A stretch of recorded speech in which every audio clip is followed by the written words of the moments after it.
Hey, hello everybody. This is Soda, This is KLMeri. and today is a very special episode because it's our 50th episode. Um, KLMeri, did you think we were going to get this far ahead? No.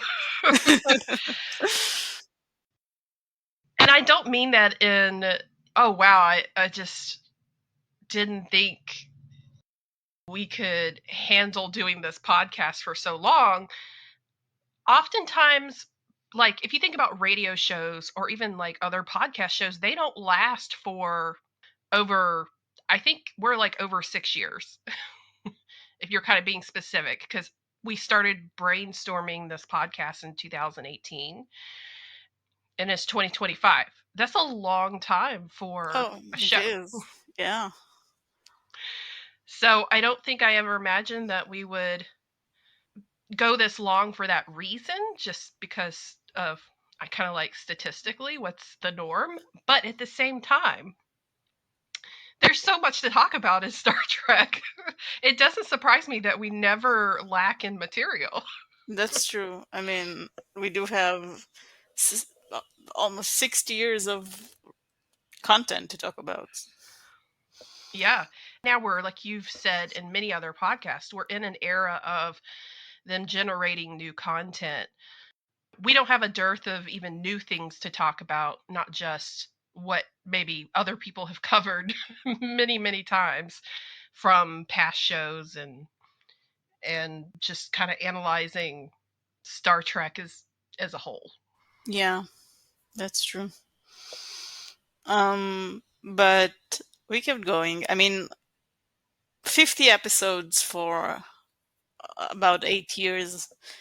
We do take our time between episodes, but we do enjoy making them.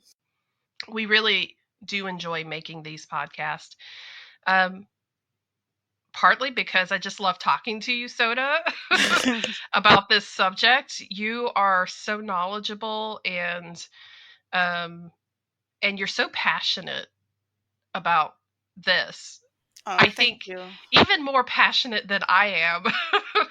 I have I have pockets of deep love in certain places in Star Trek. Now, I love the whole ideal of it. I think we'll talk a lot about that later on in the podcast.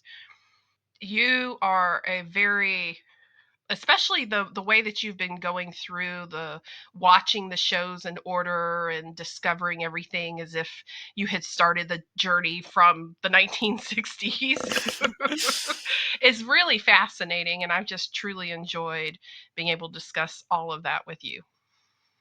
Thank you very much. I mean, I feel the same way. I really enjoy talking to you, and I disagree. I think you're very passionate about it. I mean, you really keep us on track. You kind of make everything happen. I don't think I would have lasted this long with somebody else. Because we both love it so much, we're still here. Yeah. And of course, I really enjoy talking to you.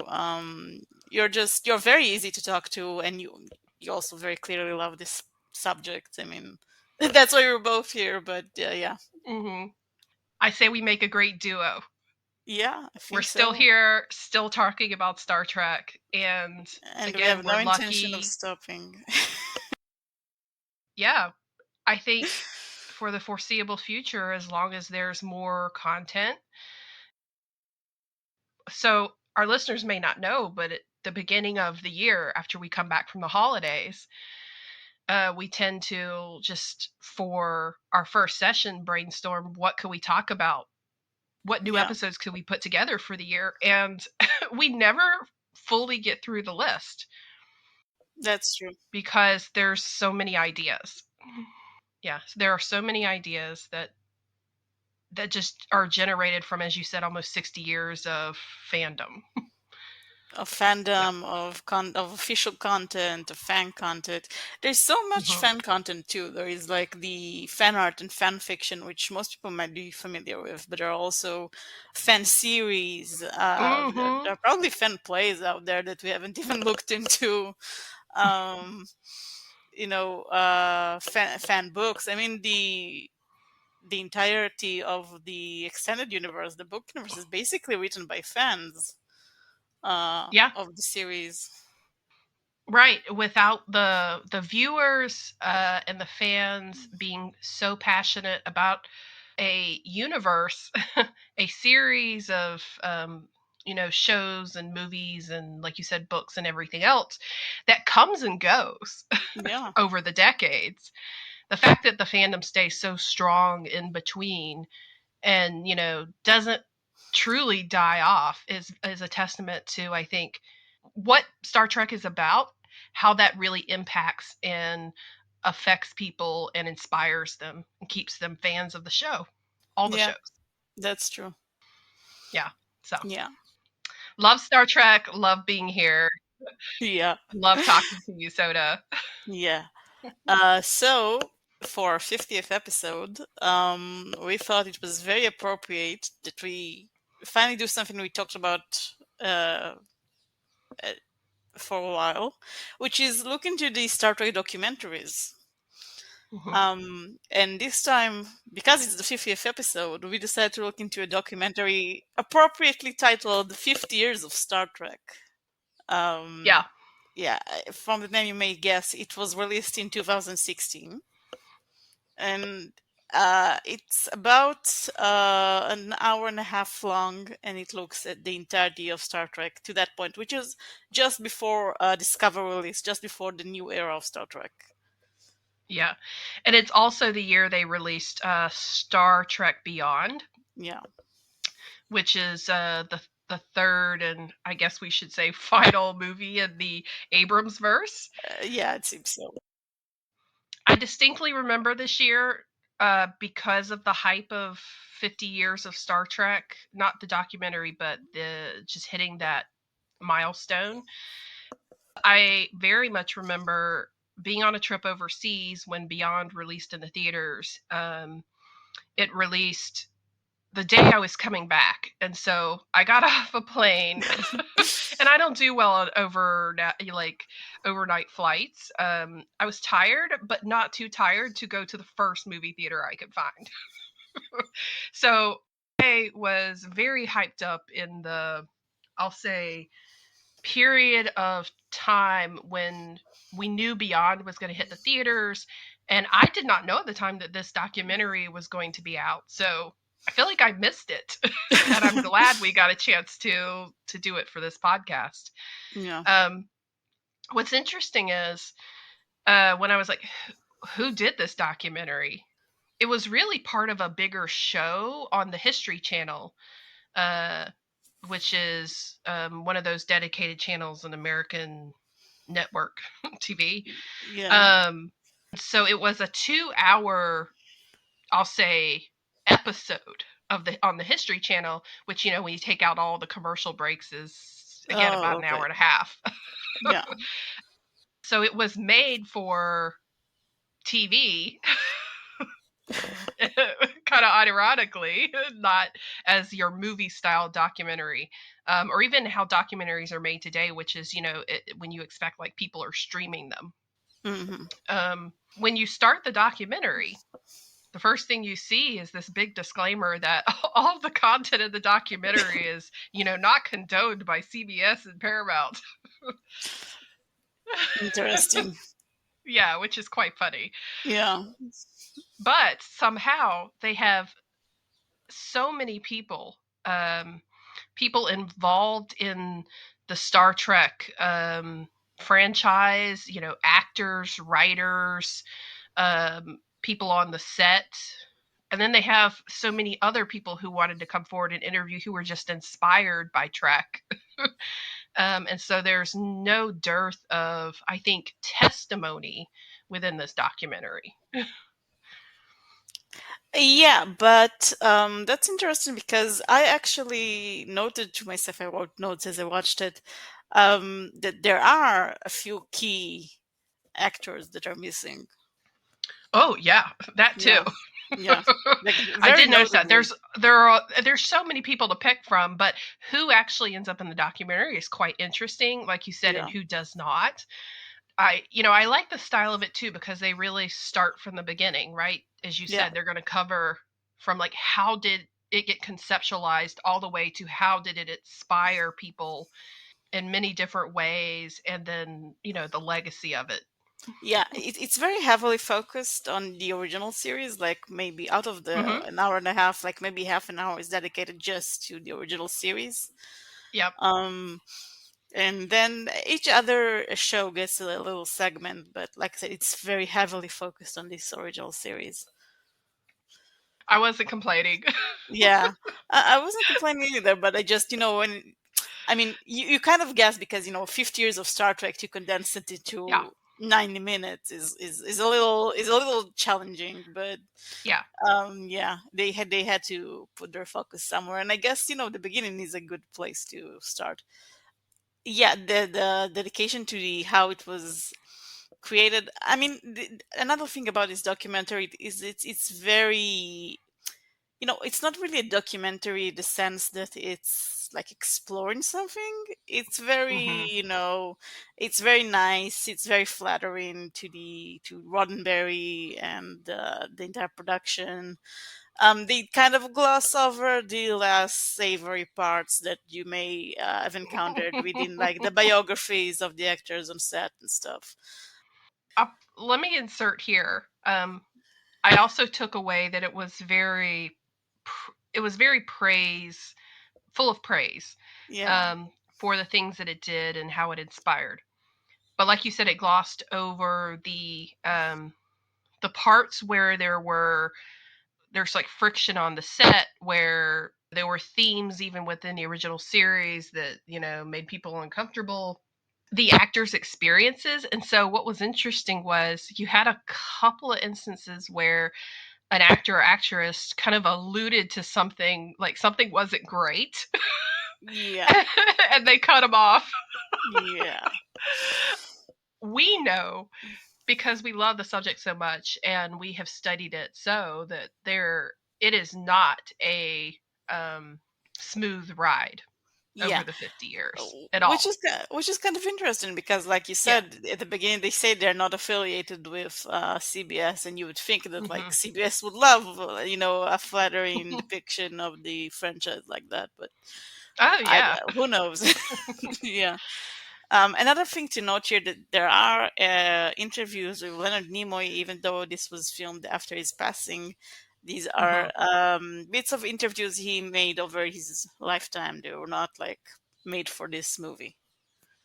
I'm trying to remember who it was, but I think I noticed there looked like some other interviews that were cut in, that didn't look like they had been done for the documentary. Mm, Trying to, I'll probably remember it as we talk about it. okay.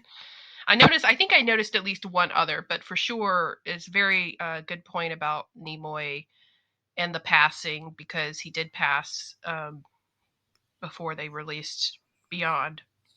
Yeah. It, I want to say to the listeners that, again, the documentary is kind of focused on the original series, how it came about, how it survived, and spawns the rest of the other shows. And it doesn't get so much into the modern day shows, at all within this documentary. However, there is another documentary out there, and it's much longer, and it's got several episodes, and they really go in depth about the other series. In fact, they spend, for the most part, an episode on a series. So if you want to hear more about behind the scenes Deep Space Nine, Voyager, even up through Discovery, a highly recommended documentary called The Center Seat. Yeah. And we also may review it at some later point. Hmm. With Yeah. spoilers, I guess. It's full of all the details, the juicy details, the tea, um, and it's pretty thorough in that aspect. So Yeah, I yeah, haven't personally seen it, but it does sound very interesting. yeah, which is good for me, because had I not seen that before this documentary, and I wasn't as educated on some of the behind the scenes, um, I'll say, drama going on, if I had watched this documentary and be like, oh yeah, everything was great and wonderful, Yeah. um, I would have picked up on those little nuances, that are nuggets that were thrown out there that indicated, it was rough. There were periods of time where it was rough, or they didn't know if the show was going to keep going even after the original series. So yeah, Yeah. good stuff.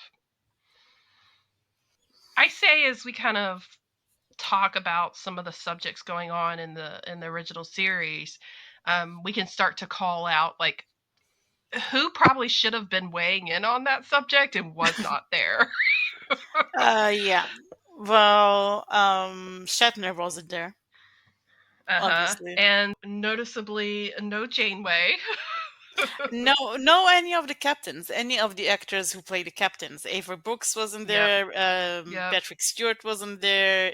Scott Bakula wasn't there. None of the captains were there. None of the captains. Yes. Yeah, But I was particularly thinking about her because they made some great comments about having a yeah, female captain, and I'm like, this would be a good point to insert true. a point of view on that from the horse's mouth.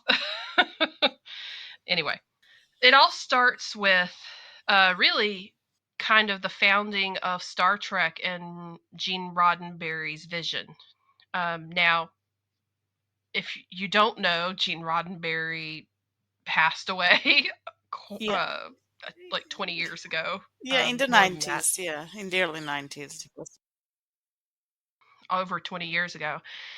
To represent some of the people, some of what was going on then, we did have a couple of interviewees. We had DC Fontana, actually, who is also no longer with us. Yeah, She was one of the first, she really was within like the first writers on Star Trek. And so she was able to talk about how Gene Roddenberry approached her with this idea. And, they looked at the script for what was the Cage at the time, and really what he wanted to do and bring to television, um, a sci-fi western, yeah. as they say. I think they do make the point that like it wasn't really meant to be a western, but because westerns Right. were so popular, they kind of hmm pitched it as a sort of western. Western shows on TV were running all the time, and people watch them. Think about Yeah, like even for example, some of the people that Roddenberry wanted on the show, like DeForest Kelley, came from doing Western shows. It was just so popular, and maybe the concept of putting sci-fi on TV was not. What was it he did before that? Like Lost in Space, and what was the other one? The other sci-fi show. I don't know the Jeffers, the animated one, the one with the little family in space. How was it called? Oh, the Jeff. Jeffersons, the cartoon. Yeah, that was in the 60s, right? I think it was. I'm talking Yeah. about ones that were kind of like live action. Mm, But for example, a network like NBC was not uh, really acclimated to the idea that you could put a futuristic sci-fi show and it would do well and it would have a lot of viewers. They're like, isn't that niche? true. Yeah. um, so really, in order to like help his vision come to fruition, like you said, he kind of pitched it as a basically a western in space. Yeah. Um, which Kirk is, like lead cowboy. Yeah, Um, basically. what happened was, again, they suddenly had a couple of other popular like sci-fi shows, very light, like Lost in Space, suddenly starting on other networks, and NBC's like, let's get on that train. At the same time, they did need a backer, like a production studio backer, for to and investors, right, for Star Trek, and that ended up being Desilu Productions. Yeah. So it was Lucille Ball who really supported making Star Trek, and essentially paying for Star Trek to be made. At the same time that she was also funding Mission Impossible, so those were like the two turned out to be two like most popular shows on TV Hmm, yeah. once they started airing. to everybody's surprise, because they again, there was not a lot of what's the word I'm looking for? There wasn't a lot of belief from the network that it was going to do well, so they didn't even want to put it in a prime time slot. They kind of stuck it in the worst slots, they viewing slots that they could, True. Yeah. just to see how it would fare. Um, we talked before about voices that are missing. Another really important voice that I feel would have really augmented this part of the documentary is Majel Barrett. She was also not in the Yeah, documentary at all. She wasn't even yeah. talked about, I think. She was mentioned at one point when they said that they had filmed the pilot and showed it to the network executives, and they were like, "No, why would who would give a woman, command of a starship?" And that was number Major Barrett playing number Yeah, one in that yeah, pilot. That's the only time they ever mentioned her, actually. yeah. Which is incredible because she wasn't just Roddenberry's wife and worked closely with him on the development of the Hmm. show. She also was the voice of the computer for the entire Hmm. length of the series up until the end of the 90s, and she also played in the Next Generation, which and she was a recurring cast member on the original series. So it's kind of Yeah. weird that she wasn't there at all. Personal connections to Roddenberry. The familial relations there was his son, who was Yeah, 17 when he passed, and he really was just there to make some comments on who he thought his father was, and how his father's legacy continued on. yeah, So it was very light yeah. in that respect. Yeah. Yeah, so the first part really focuses on the story of Gene Roddenberry, and as we said, it's very flattering despite several Mhm. rumors and stories about him, which he was a he was a complicated character, but watching this documentary you wouldn't really know it. Right. So we get a Desilu agreed to support this project to be the sponsor studio. Um, and it was on the air, and it was successful. The show was successful. It ran for 2 seasons, and it was very successful. But it wasn't successful with the age group that the channel wanted it to be successful with. Right. Having again studied the subject a little more, it was expensive to make Yeah, these episodes. yeah, they So required a lot of yeah. special effects. Hmm. So they continued not to put Star Trek in a primetime viewing slot, and then just knowing that the cost, the increasing cost of making the show, etc., ultimately landed with the third season being the last season of the Yeah, show. and the first season also suffered from very obvious budget cuts. Yes. Yeah, Yeah. yeah. Because it had enough episodes, because of this third season, it had enough episodes to start getting reruns um, Hmm. on local channels all throughout the United States, and later they expanded overseas too. Yeah. And Yeah. what's interesting about the reruns is Desi Arnaz is the one who came up with the concept of the rerun. And when they were making the deal with Desilu Productions, part of that contract was that Desilu would own the rerun rights. And Hmm. since the network executives didn't know what that was, they're like, "What's a rerun?" They agreed to it. So, but that is how Star Trek ended up being one of the first shows that could be rerun, and was. Yeah. And like you said, it then went out to many like very local like cable networks um within North America, and then later internationally, and it just continued, people continued to be exposed to what Star Trek was. Yeah, and because of the nature of the show, it was basically for all ages, and because it Hmm. was rerun so often, a lot of kids who weren't even born when the show was first aired kind of got exposed to Star Trek from a young age later on. Yeah, it was the kind of show you could watch with the family. Yeah. Before we move on to how they sort of revive Star Trek, they spend a lot of time talking about original series was so progressive for its time.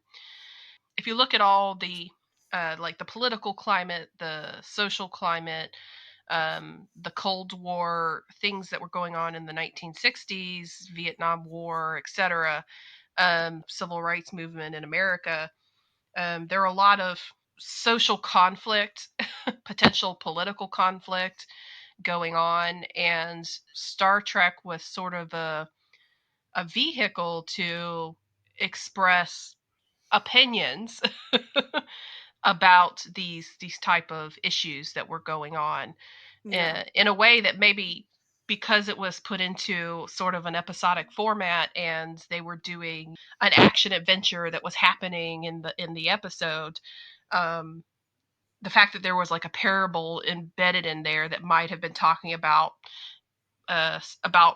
civil rights movement and something of that nature, it was able to pass through network approval most of the time and get put on the air. So it wasn't just a Western in space in the way that it had been presented to the network to get the Yeah. green light. Yeah. Yeah, they really snuck in the social commentary there. Um but the staying power of the show is basically that aside from the social commentary, it also Hmm. has like engaging stories and Oh which yeah. make it, timeless. Yeah. Engaging stories, and when you think about what Star Trek is, what its concept is, it's humanity and others, Yeah. if you consider that just humans.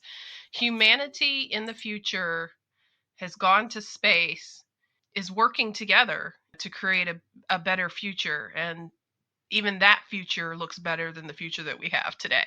So it's very idealistic. Yeah. Very idealistic type of sci-fi, when sometimes the tendency for science fiction is to present a dystopian future, one where it just goes wrong. Yeah, I mean, it's kind of a product of the era because in the 60s, Yeah. utopian futurism was very popular, but because, as we Mhm. said, because it lasted all throughout the 70s, by the 70s, dystopias kind of took over.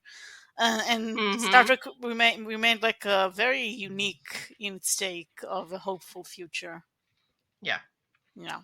Well, we certainly will see where they talked about later in the documentary, trying of like pulling away from Roddenberry's vision of the utopia, Yeah. introducing more conflict. Dun dun Yeah. dun. Yeah. So they talk about how in the 70s there was a lot of reruns, and then toward the end of the 70s, we get into the movies basically. They don't really talk a lot about the animated series, Hmm. but they do get into the movies. They kind of say, a very, kind of a small movie we may have not heard about, called Star Wars became very popular, and suddenly the Yeah. the studios really really wanted to make sci-fi movies at the end of the 70s.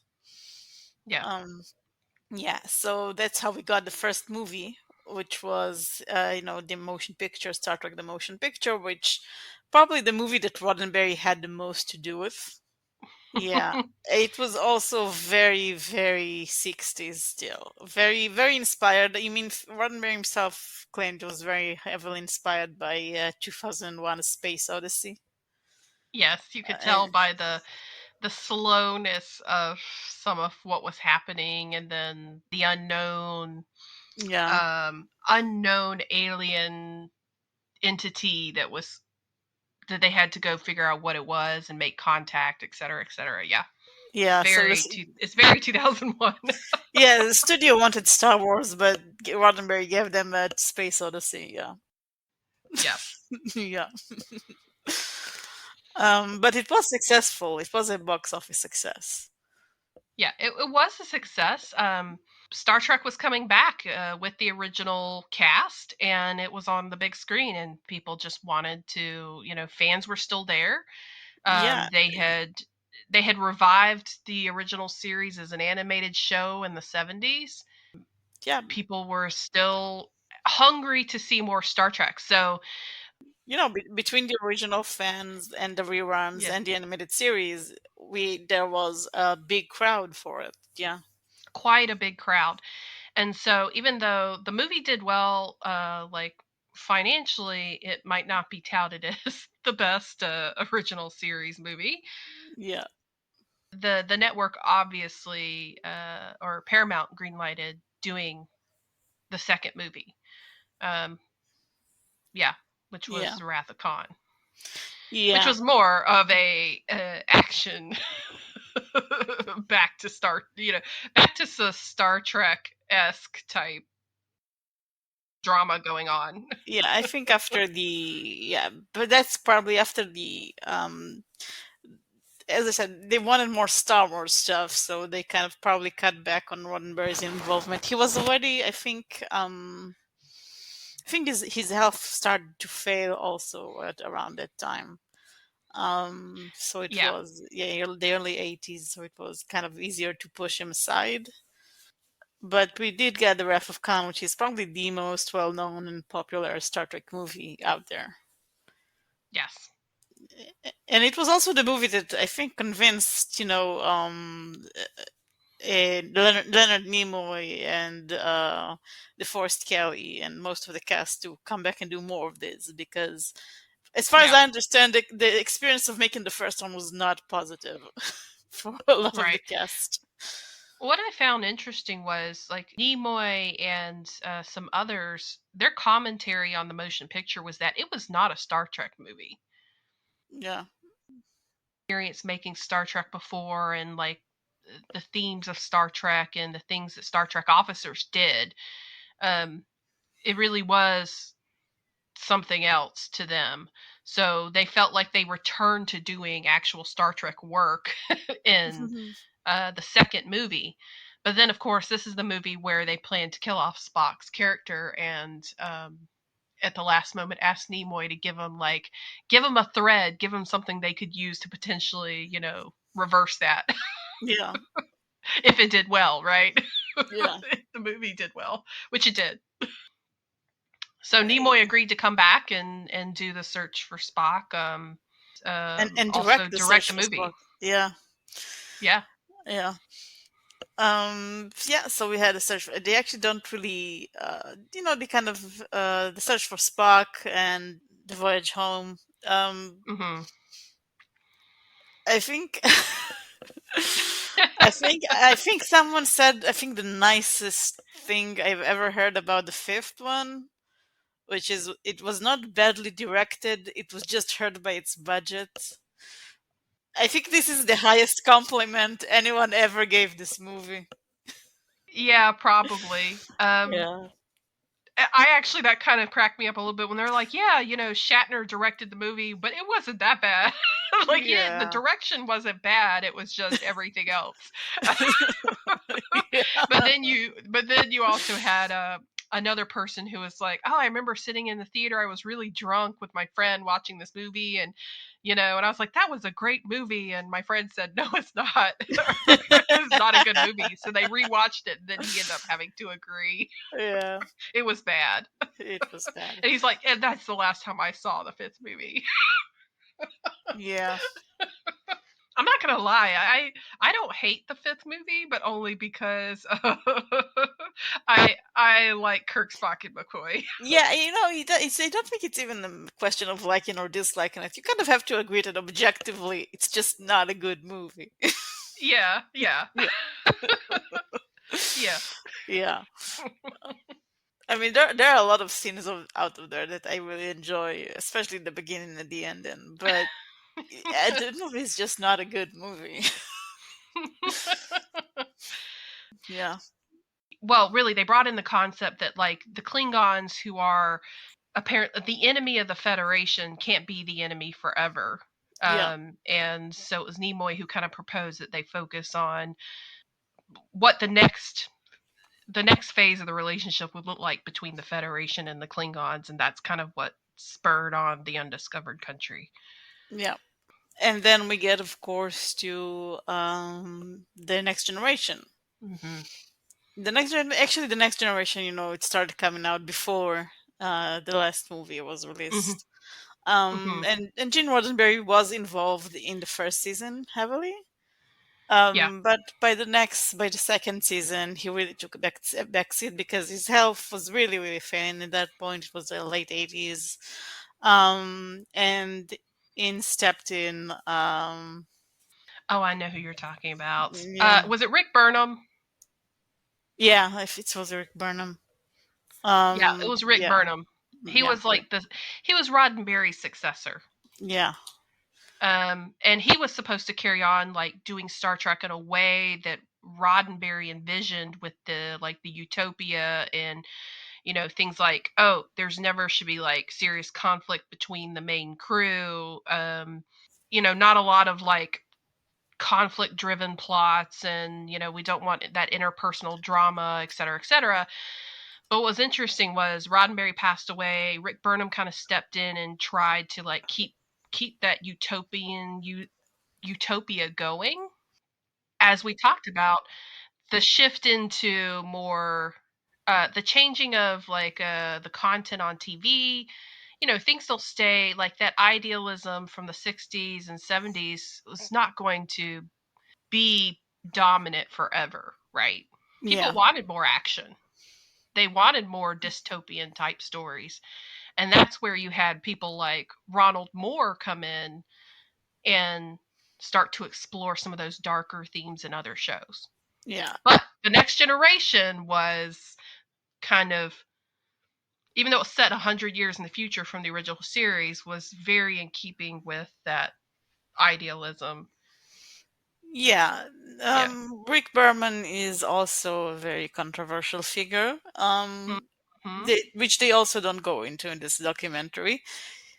While he was committed to keeping Roddenberry's vision, he was a lot less daring than Roddenberry was, Right.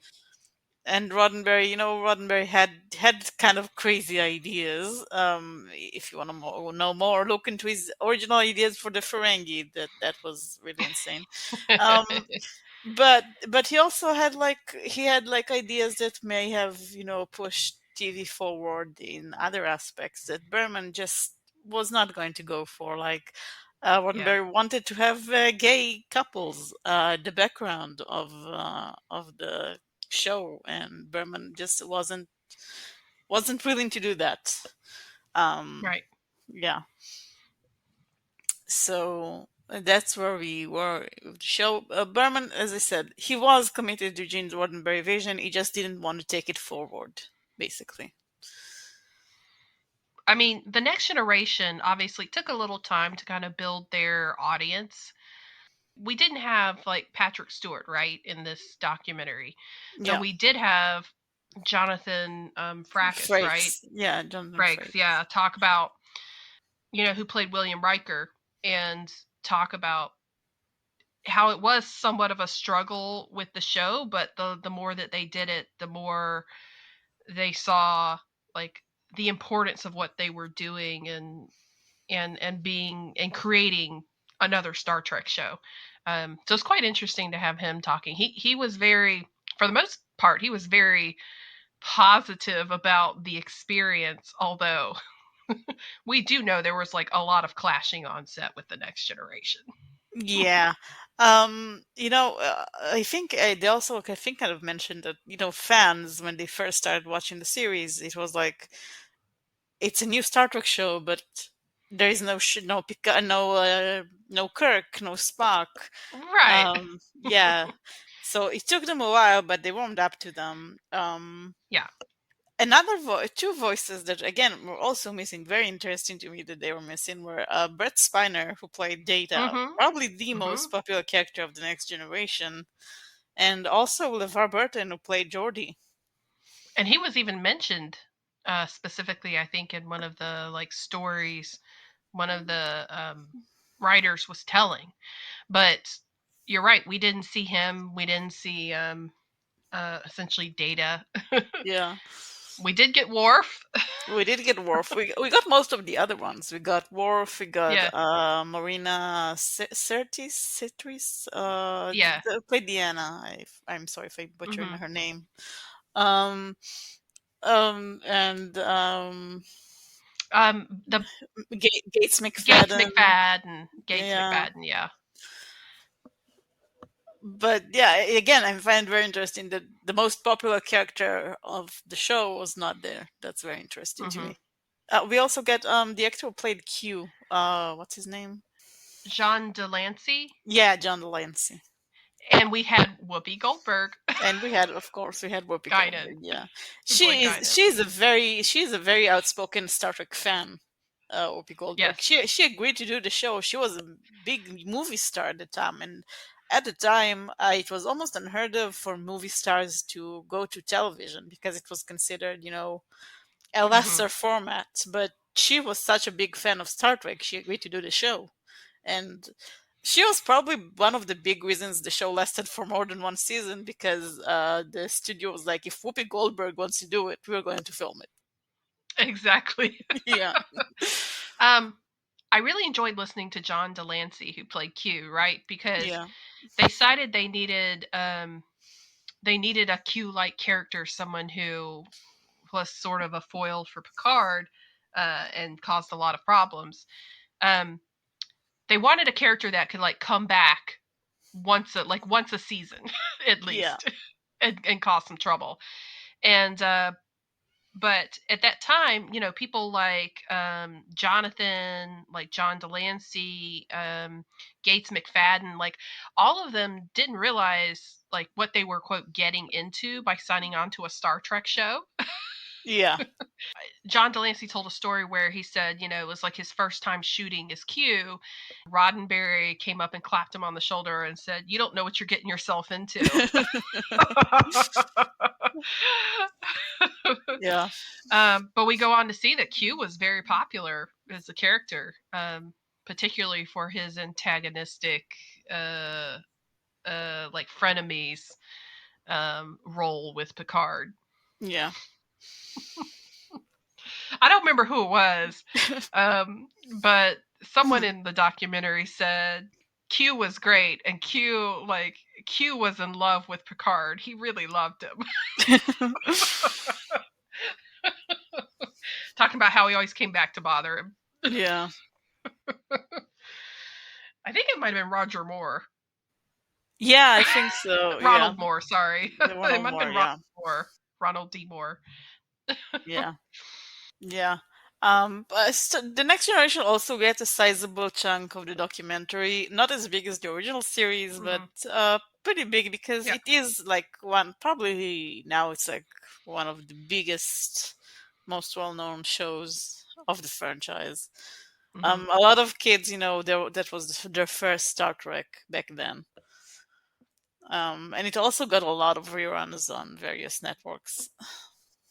Yeah, it did. Yeah, So then they kind of move on into doing Deep Space Nine. Well, they did talk a little bit about the Next Generation movies in between, yeah, right? yeah, Generations, which was to like transition from the original crew to the Next Generation in that movie, and then First Contact.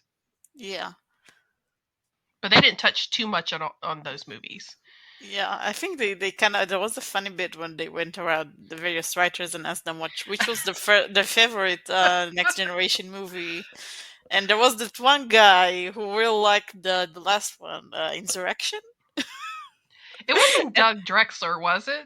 I don't remember his Um, name, but I remember everybody else being like so shocked, like this is your they were favorite movie? like, how dare you pick that one? Insurrection. Yeah, yeah, Yeah. Everyone else kind of said, like First Contact yeah. was the best movie. So then we move on into Deep Space Nine.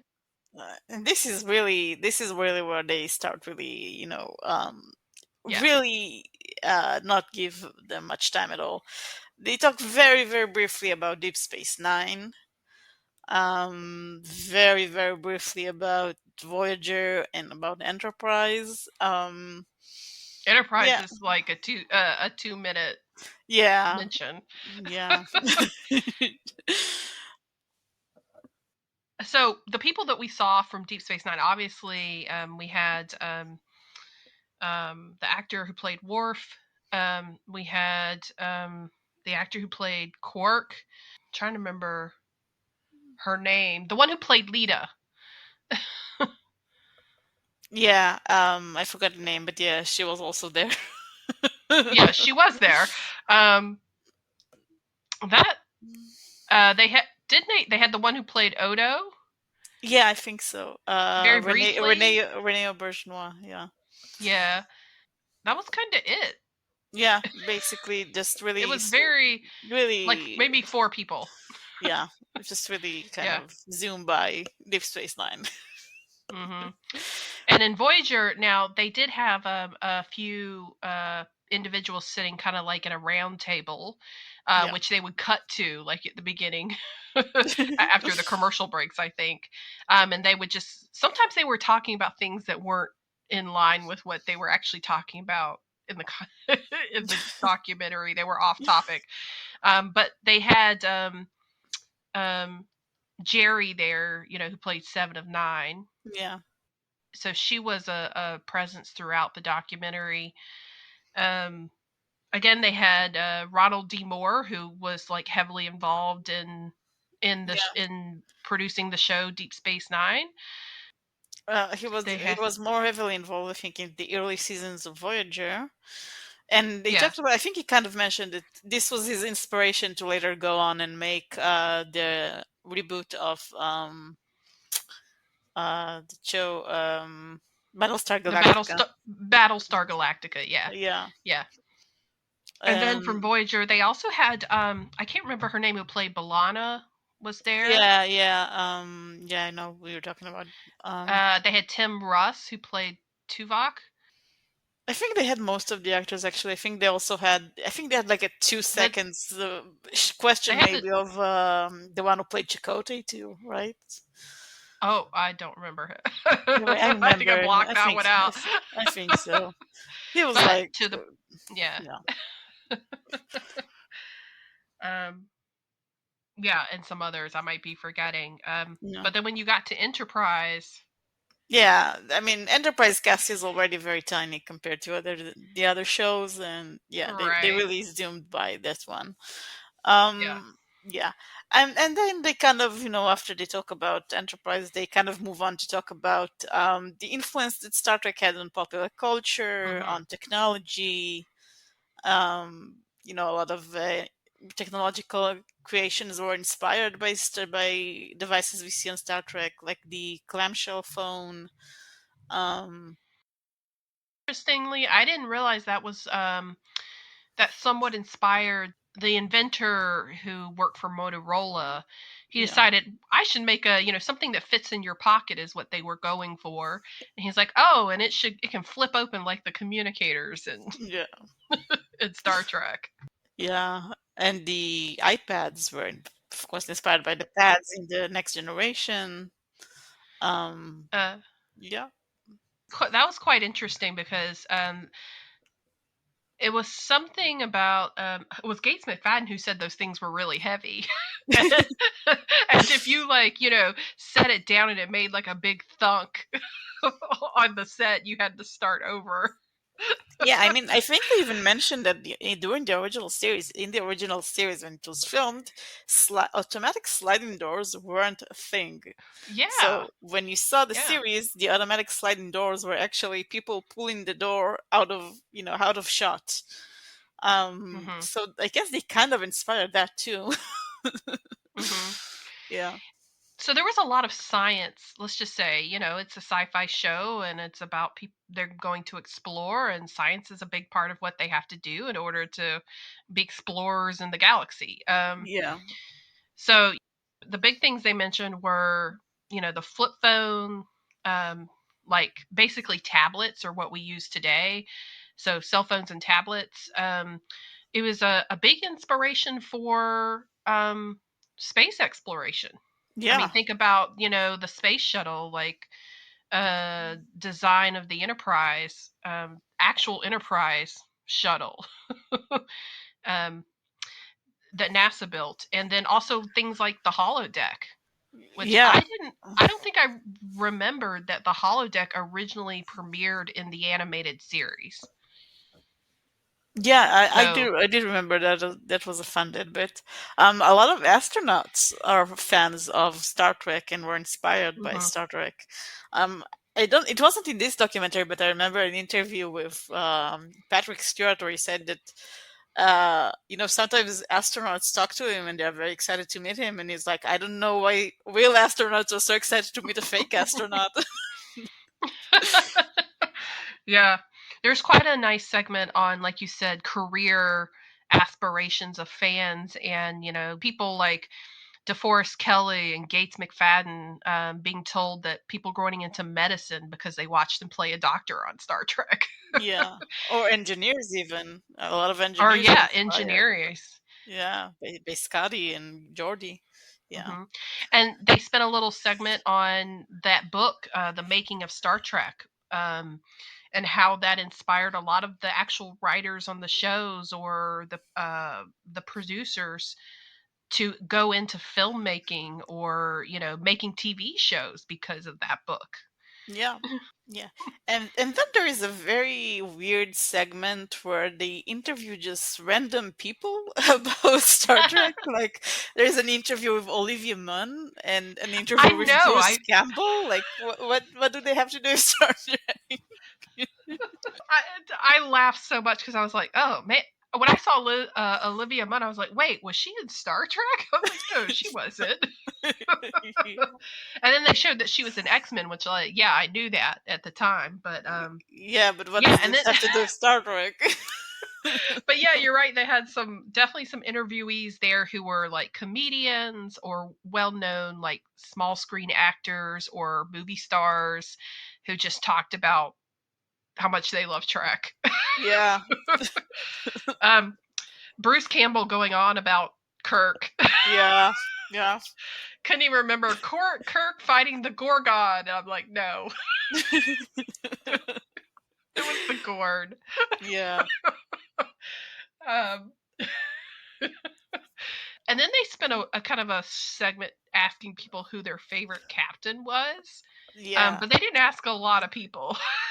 Yeah, it was mostly a few writers. They mostly put people who said Kirk, Yeah, that's true. Only like two people chose Picard. Yeah. except Doug Drexler. I remember him because he was like, "No, it's Picard for me." Yeah. Uh, so, and then they went on to talk a little bit how like Picard was the kind of captain you would want in 100 years from the original series, who was more about diplomacy. Um, but that Kirk had his strengths too, being the guy who wanted to go explore the frontier Yeah. and was a leader. And they kept mentioning how he was good with the women. Those were those were the guys who were saying Kirk were their favorites. Yeah. Well, that's his reputation. But Yeah. yeah. Can I just mention really quick? This cracked me up so much. So it was Yeah. again Doug Drexler who said he liked I think he said he liked Kirk, but that Kirk was 1/3 of a person, and then he Yeah, mentioned yeah. McSkirk. I was like, Yeah. McSkirk, and he's like, Kirk is it's you put Kirk and McCoy and Scotty together, they make a whole person. I was like, he even had the ship name for it, McSkirk. Interesting. Very interesting. Yeah. I hate to say it, but when he said that, I was thinking like, didn't you mean like Yeah. McSkunk? That's not right. I'm sorry. Who are you talking about? Three of you. But then he went on to make a joke about, how could Kirk. Actually, he did say Picard was his favorite because how could he like Kirk when Kirk was just 1/3 of a man? Yeah. Sorry. I laughed too much. No, it was a funny moment. Yeah. Yeah. Okay, so they spent a little time talking about right, how like the various captains impacted, or inspired fans. So, for example, having a female captain in Voyager, um, the kind of inspiration that was to women. Yeah.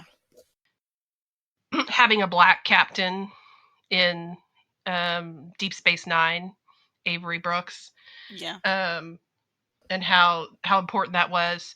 They definitely spent a little time talking to Nichelle Nichols. She was in this documentary, Yeah. letting her talk about the importance of being a black female on Star Trek in the 60s. And Yeah, and their famous encounter with Martin Luther King Jr. yeah, Yeah. and telling her that she needed to stay on the show because she was her presence there was so important Yeah. um, to future generations and to inspiring people because it was during the civil rights movement. Yeah. I loved one point at which Whoopi Goldberg, um, this is again in 2016, and she's like, and I hear they're making a new show. I got to get on that show. Yeah. Yeah, Whoopi Goldberg has said in several places that she was inspired to go into acting by seeing Nichelle Nichols on the show. Yeah. Well, we did also have Walter Koenig in this documentary. Walter Koenig was honestly he just gave me the impression that he was just very tired. This Yeah. entire- yeah. Um, but as usual, we know how Koenig has historically felt about his experience making Star Trek. Yeah. And he was kind of explicit about it in the documentary how he felt like a side character and he actually didn't contribute and didn't, he didn't get the fan letters um, and the recognition that or the opportunities afterwards that his co-stars did. Yeah. But he said it wasn't until we're all together to look at the um, maiden voyage of the Enterprise shuttle built by NASA, everybody was back together, that he realized that the original series show and cast itself as a group was an inspiration to people, uh, not just individually. Yeah. He definitely dropped. He was one of those that was dropping little tidbits about everything wasn't great, Yeah. as I would Uh, have expected. yeah. Um, Nimoy, the clips that they pulled in Nimoy, of course, had a little bit of that color. A couple of throwaway comments, not throwaway, because Nimoy was talking. You don't throw away anything Nimoy says. Um, when he said like Roddenberry was great, but he did struggle. Yeah, but they had the privilege of editing his words out because, as we said, Yeah, there weren't yeah, interviews specifically for the documentary. It was yeah, after Nimoy's passing. So yeah. For example, they mentioned like when Jerry came on to play 709 and how she was like the sexiest character on Voyager yeah, in her tight suits. yeah, they don't mention the controversy on set around those tight suits, and why they Yeah, kind of let exactly. them go. Yeah, They made a comment and then they moved on to talk about how much to let her talk about um, her role, being in that role, and some of the things she got to do to show her learning her humanity, yeah, relearning her humanity. So um, they talked about the mini skirts like as a positive. It's the first time a mini skirt was ever shown on American TV. yeah, Don't talk about any of the other risque outfits yeah. that Um, Roddenberry wanted. yeah. Was George Takei there? I can't remember if there No, wasn't. No, he wasn't there too. no. Yeah. They mentioned him, of course, as one of the main cast, but they didn't. He Yeah, was he not he in wo- he there. would have had a lot more complaints. I feel like. Yeah, Yeah, but when they were talking about the original series, their whole point was how important it was to show a diverse cast on TV in the 60s.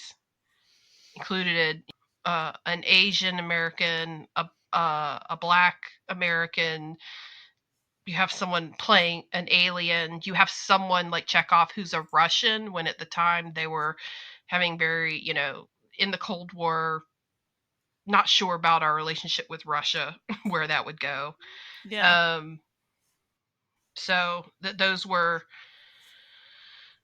the things that Roddenberry was good at doing to, like you said, push forward the envelope and put like present day problems uh, on the TV to middle America. Yeah. They really didn't mention Discovery at all. I mean, I mean, again, I think it it was was like in a thought. production. It was in It was in production at the production. time. Yeah. So Whoopi Goldberg was the only one who talked about like a new show being produced. Yeah. One of the other technology inspired things, they made a point of saying how Roddenberry wanted the science on the show to be good, and some of the technology that you'll be using in the 23rd century would be like it could be possible. And that's how again he came up with like the communicators and the pads and Yeah. some of this other technology, but then also like the ship itself, right? Artificial intelligence, um, virtual reality with the holodecks. So all those things, the quantum computing, like all those things were very well thought out in advance on how to make it seem more realistic. Yeah. So universal translator, like come on, all such good stuff. Yeah. Yeah, then that's basically it. As I said, it's a very short documentary. It really can get into everything. I mean, Yeah. yeah, it's 50 years of Star Trek in 90 minutes. It's a lot. It's a lot to condense Hmm. into that short time Hmm. span. Um, Yeah. yeah, Probably my favorite part of the documentary was the time that they spent talking about fans yeah, and how community oriented the fandom is, and that is what they that is a legacy they're proud of, because Star Trek was about unity and people working together to make a better future. So to see how much the fans loved the show and wanted to carry forward some of those themes and that optimism is really even inspiring, I think, to the cast members themselves. yeah, yeah. I agree. We are honored for being Trekkies. Yeah. As I said, it feels. I would have liked a documentary that kind of delves deeper and shows all sides of Trek. The nice and the less nice. Yeah, the Um, center seat's really good at that. yeah, and we will might get to it one day. I haven't watched it, by the way, viewers, Yeah, listeners. KLMeri did, I didn't. Um, but for what it was a very nice kind of looking back at things. For like you said before, the Beyond movie, and then the yeah, next era of Trek that was about to yeah. begin. And hopefully, if there were some people who have not watched Star Trek who saw that episode on the History Channel, it made them want to go check it out. Yeah. Also, now that you mentioned it, they didn't talk at all about the new movies, right? They didn't even mention them. They did They did. mention it briefly that J.J. Mm. Abrams had created this rebooted universe, and they showed a picture of Abrams and the cast in the background. They showed an interview with Abrams and with Justin Lin, because they had like the Star Trek Beyond's almost like red carpet in the background, Oh, okay. but it was blink and you miss it. Yeah, but they didn't have like Chris Pines or Carl Urban or anybody from the movies. Well, they had a Carl Urban interview also, but again, they were They did? talking about the importance of, yeah, he was with that Abrams, Lynn, and it was called Carl Urban. Oh, I It was, blanked on that segment.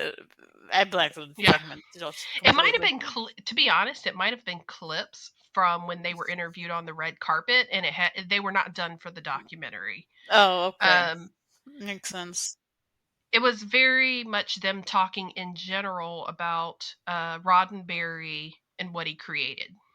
And Yes. they had Simon Pegg too, because Simon was like talking about how he wanted to do justice to James Doohan's Scotty. Oh, all right. Yeah. But again, I honestly think those were red carpet top. Yeah, I think So maybe I remember seeing an interview like that. I think maybe I saw it in another place because I don't remember that being in the documentary, but maybe because I saw it in another place and I thought it was from there, my wires got crossed. Yeah. but they did not spend much time at all talking about it, which is a shame, because if they could have, like pulled in Bruce Greenwood, for example, to do an interview. Um, some of the other actors. Yeah, I think it's interesting because I think we kind of know that J.J. Abrams is not really a big fan of Star Trek. Right. But Justin Lin is, for example. Yeah, and Simon Pegg. Yeah, and Carl Urban. Yeah, Were all Trekkies before they were pulled into the franchise. yeah, It's kind of interesting. They did, in the way that we did our podcast on like the Spock of the shows, they did mention, well, they did talk about Spock, first of all. They and yeah, Spock building the character of Spock for the original series, but they did mention that like Data was kind of the Spock, and Seven of Nine yeah. was like the Spock of the show. Felt very validated. Well, yeah. I'm trying to remember now, but there were several instances where I was just laughing at one of the comments made by the interviewees. But you're right. And overall, it was a very positive portrayal of Star Trek, Yeah, and the impact it has had on individuals, society, and the way we advanced our science and our technology over these 50 years. yeah, Yeah. Props to Star Trek for being an inspiration. yeah. And props to the History Channel for not just airing World War II documentaries for once. Yeah. Well, honestly, I love hearing people talk about the way the franchise has inspired them. So I enjoyed the documentary, even though you and I both know there's a lot more history there, a lot more contention, and rocky times. To Yeah, just have an hour and a half of people saying Star Trek's the reason I am who I am, or I did this career, or why I look back on my time in the franchise and I don't hate it. yeah, Sorry, Koenig. So, but I think everybody, regardless of whether they had the best experience or the worst experience, the theme from everyone was, we recognize the inspiration that this franchise is to the fans, yeah, to the people who watch it. So we're yeah. glad we did it in that respect. Exactly. Yeah. So, why do you think they didn't interview any of the captains? I'm on the fence about it, because I I think some of the actors are seasoned enough to, like, maybe curtail what they're going to say in the documentary, if that was the problem. Um I'm wondering if it's because it wasn't like supported by CBS and Paramount, that they just decided not to do it. I can see that. Yeah. Because you'll always have people like Whoopi Goldberg, right? Yeah. And Jonathan Frakes, who are just, put me on TV to talk about my time in Trek, and I'm happy to do it. Yeah. Exactly. Um, and then you may have others who are more cautious. I mean, certainly, I think people like William Shatner, for example, probably just, I talk too much about it. I've got other things to do. Well, he still talks about it a lot, so. He does now. But 10 years ago, and probably when there were a lot of people asking him, because Beyond was coming out and it was like the 50 year, I don't Hmm. know. I think there could one of the other reasons could be that maybe some of the captains, some of the actors did probably would have talked about the hardships that they endured Mm, yeah.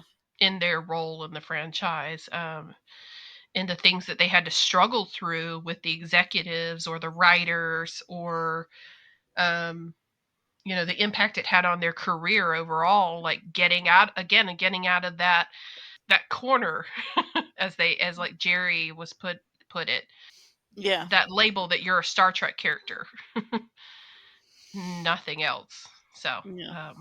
who knows why they didn't do it, but it is kind of interesting that there was no one to represent, having been the captain of the show. Yeah. Maybe that was Interesting. a decision by the documentary producers. They're just like, you know what? We're gonna leave the captains out of it. Yeah, maybe they thought that it would take too much screen time and they wanted to focus on the smaller Yeah. actors. Yeah, maybe. When did the captain's documentary come out? Was it I'm not before this sure. one? I'm not Because sure. maybe they're like, they've already put out a documentary that interviewed Just the these people. captains. Yeah. Yeah, just the captains. Hmm. Yeah, maybe that's it. I agree with you. I think it was a deliberate choice to spend the time at a high level talking about the positive Yeah. aspects of Star Trek. Well, I mean, I think I kind of get it because as we said, it was such a short time, like an hour and a half, that you really couldn't get maybe into the greedier stuff without giving it the proper time. Yeah. Yeah. Whereas I think the other documentaries, if you put all the episodes together, it has to be something like 10 hours. Mm, Like, you need that time if you really want to get into the details. yeah. But if you're just talking again about, the way that Star Trek was breaking ground, in certain areas, topics, and then inspiring people, you can fit that into an hour and a half, clearly. Yeah. Well, it was an enjoyable time watching it. Hmm. Yeah. I laughed several times, Yeah. again, just because of some of the Kirk and the Gorgon. Yeah. I laughed. I really did. I The the, enjoyed the watching random it. the random interviews were so funny. Yeah. Yeah. Maybe they heard through the vine, kind of like how Whoopi Goldberg was talking to her agent who said he was working on Star Trek, and she's like, "Get me in." Maybe it was something like that with these other ones. They heard through the grapevine that this documentary was in the works, and they're like, "Get me on that. I want to talk about Star Trek." So, yeah. Yeah. They're people who have status, right? They're celebrities or and well known in the industry. These people, these other people that wanted to come in and do interviews on the Yeah. documentary. So they just add more, um, I'd say, credibility to the documentary. Yeah, I Hmm. think so. Yeah. Well, those were our opinions about the 50 years of Star Trek documentary. If it sounds interesting to you, where can you watch it? Where did you watch it in the US, KLMeri? This documentary was kind of difficult to get your hands on. You can go to Amazon Prime, to the show. I don't remember what it's called, that the History Channel aired this on, and you can purchase the episode, Hmm. um, to watch. So very for a couple of dollars. I think at one point it was probably viewable on other streaming platforms, but right now I think you either have to get a DVD or go through Amazon Prime. Yeah. Yeah. So those are your options. There are other options that we're not going to discuss here. But yeah, in the United States, it's pretty easy to get it legally. Yeah. Yeah. And I do know, we've of course mentioned the center seat a couple of times. This documentary is on Paramount Plus. Hmm. It's definitely supported by Paramount and CBS. I also think it is on Amazon Prime, and it used to be on Netflix. So there's a couple of places to find that. Yeah. Yep. Yeah. Okay. So those are our thoughts, and we of course enjoy making this podcast. We made 50 episodes of, and we love Yeah. Star Trek. Yes. Star Trek is what brings us together. Yeah. So Yeah. So until next time, we hope to see you again for another 50 episodes, maybe. thank you, everyone. Thank you.